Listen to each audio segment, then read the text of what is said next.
1917, in the Midwest city of Chicago, Illinois, a man by the name of Melvin Jones organized his friends and business acquaintances into a club for the purpose of serving their community.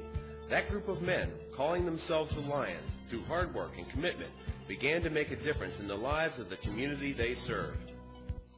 34 years later, in the windswept coastal town of Dewey Beach, Delaware, a group of men gathered together in an effort to fill a similar need in their own growing community. On March 6, 1951, the Dewey Beach Lions Club officially began their legacy of service. The club's founding members were as diverse as the community they sought to serve.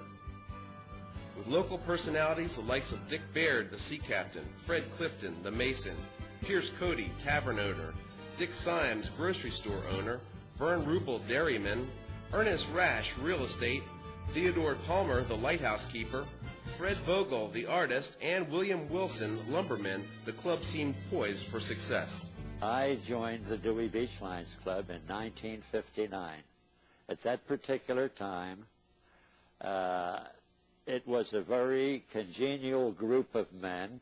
Young fellows like Bill Maston, Bill Massey, Sparky Thorogood, Jimmy Travis, Donnie Travis, Bub Thompson, of course, was the instigator of the big come-on for... During the 1940s, the thin strip of Barrier Island between the Atlantic Ocean and the Rehoboth Bay, known as Dewey Beach, was dotted by crudely constructed beach cottages nestled in the dunes and squatters' homes, most not more than shacks, built out on the marsh. As far as I can recollect, John Maples was a squatter on some land in the Dewey Beach area. He had a little house and a boat.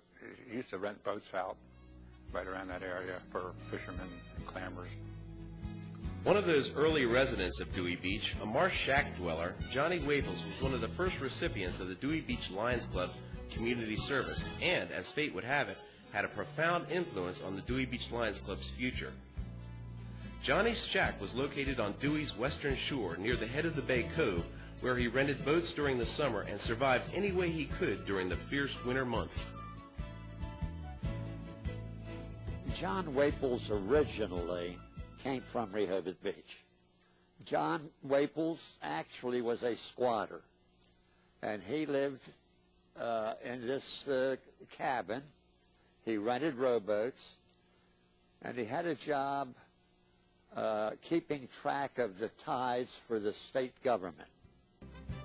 By the late 50s, Johnny, in failing health and feeling the squeeze of change all around as Dewey Beach gradually evolved from a sleepy coastal village into a summer resort, found himself unable to maintain his property or his health. Dick Symes, our first president, had the only grocery store in Dewey Beach.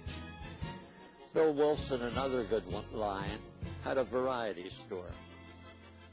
And anytime John Waples needed anything and he didn't have the money or whatever, he was taken care of. When John Waples became sick, one of the Lions would take him over to the hospital or to the doctor's office or whatever. But we took very, very good care of John Waples.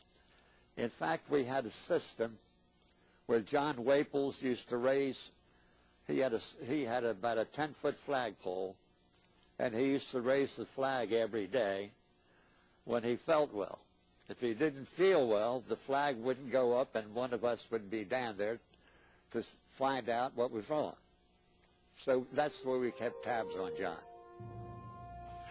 The said parcel of land consisting of 5 acres of marshland in the 3rd election district of the 10th representative district, Sussex County, in the state of Delaware, is hereby turned into a park playground for children and known as Johnny Waples Playground. When Johnny Waples passed away, he willed his property on the bay to the Dewey Beach Lions Club, who had befriended him and helped him through the years. The club took over the piece of land and began to improve the property in order to build a playground for children. This was Johnny's will.